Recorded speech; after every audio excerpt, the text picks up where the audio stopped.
Uh-huh.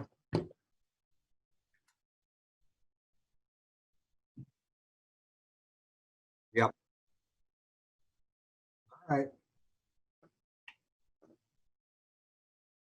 I, for some reason, got tapped to do these, so, but I am happy to do it. Thank you for putting in, you put in a long day already, so thank you again. This is Charlie Nelson with Roadside Attractions. Once again, these are the generics that we will, from your answers, we'll put together a little package like all the other press have been doing, and then we'll be able to boot it up on some place called EPK TV, which allows approved press to access it for those that didn't get to participate today around the country. So it's a great tool for us to get the word out. Anyway, so the first question is, what attracted you to the story? Um, I liked the messaging behind it and telling a story about schizophrenia and mental health issues in our youth, and I thought that that type of subject matter was really important, and I also really connected to my character, and I thought that she was relatable for a lot of young women, and I moreover related to her, um, so that excited me. That's great. Well, you're not too far out of the high school years, but did you have any need any refreshers on what the kids were like back in those days, or your character, who is obviously, how did building your character, who has got this, she's multi-layered like an onion, peeling it away. I think that so much of um, what teenagers and the youth go through is so much of what adults go through, and we think that it's so different and they're in a different universe, but they're not, especially now.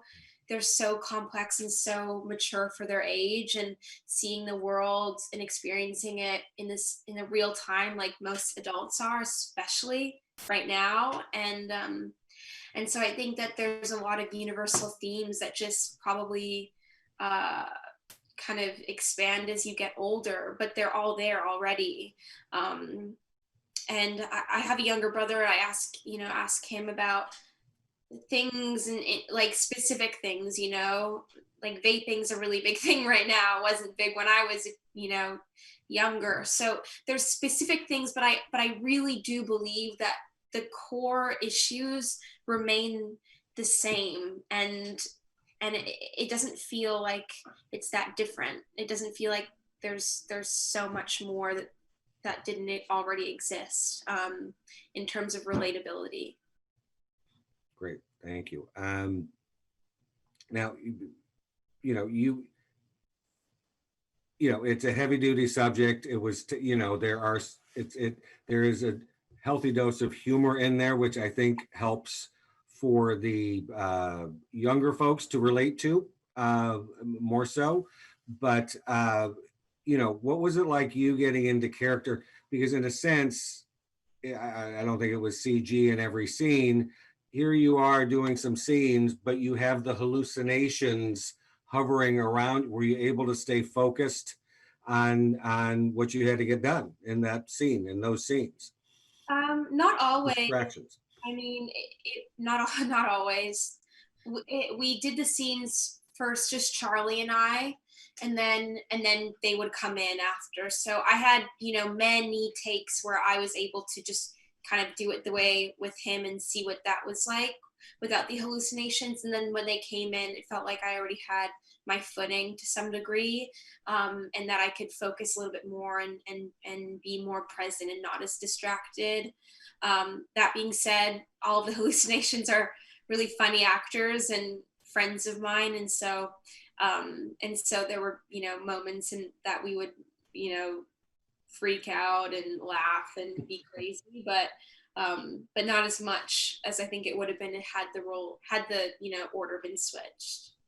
Got it. No, makes total sense. And then just one side note, when you say, they're friends, but little 6 degrees of separation with Anna Sophia and your Bridges to Terabithia days. Um, you know, what was it like? How early on did you know that she was going to be in the film as well? Oh, I didn't know her from Bridge to Terabithia. Oh, I'm sorry. And we did a movie together maybe 3 years ago. That's how. Oh, sorry. I got my movies mixed. Sorry. It's all good. It's all good. Uh, yes, I didn't know, I think, until a couple weeks before filming that she was going to be in it, but she's a friend of mine, and I really love her and think she's so wonderful. And it's great to work with her again. Molly Parker, I also have worked with before, and Mhm. it was really lovely to work with her as well. And that's the best part about this business is you keep meeting the same people again and again and again in different, for actors in different suits. So Yeah. so it was just a joy. Well, that's great. Yeah, no, great. A familiar face on a new set's probably a very welcome sight.